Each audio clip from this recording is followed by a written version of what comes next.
will be disappointed in your choice of lifestyle because they're jealous.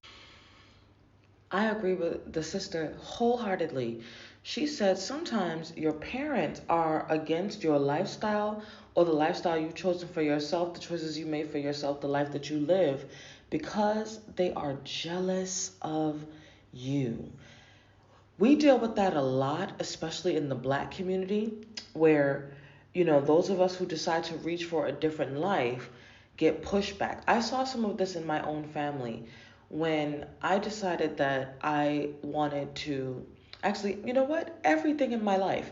So when I decided to stay a virgin until I was married, I had members of the family, cousins and stuff. I wanted to be married before I had sex and before I became a mother. And I wanted to go to college. And my cousins were saying, Auntie's kids think that they're white. That's one of the many forms of keeping you small that some black families will engage with. You think you're white because you want to have an education. You think you're white because you want to own a business. You think you're white because you want to be married before you become a mother. These are things that my own black female cousins would say about me, right?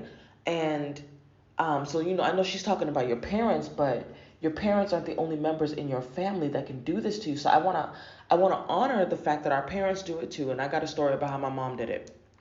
But I want to expand it to the entire fucking family because it'd be the whole fucking family, especially when you're breaking up a norm. So in my particular black family, um, we used to honor marriage and family. Something happened in the 70s and the 80s, and a good majority of my black female relatives went on the baby mama kick, right? And so I've got a bunch of cousins with a gaggle of kids, like litters of children, 4, 5, 6 kids, right? And these broads have never been married, never been engaged, proposed to, nothing, right? So to hear their much younger cousin, because my mother is the last child of my grandparents' 5 children, and she had me when she was 28 years old. So she was the last person to start having kids.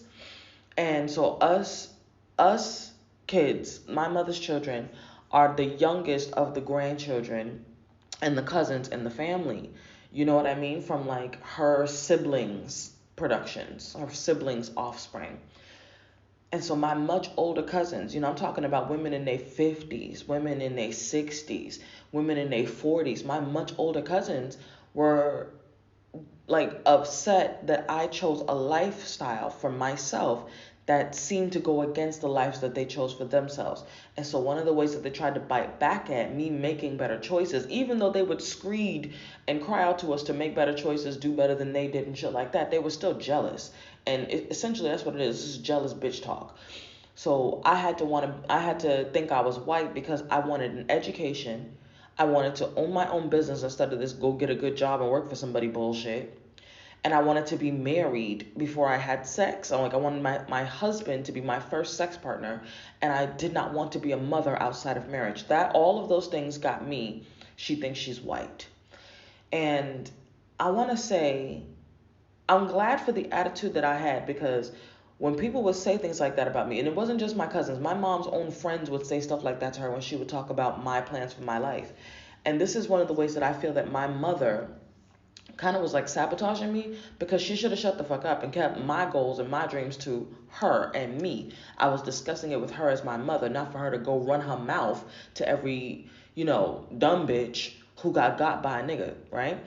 And she didn't have that level of honor and respect for her own offspring. She would throw us under the bus. And it was intentional. This was not an ignorance-based choice that she made. This was how she would sabotage. She was the type who would throw a rock but hide her hand.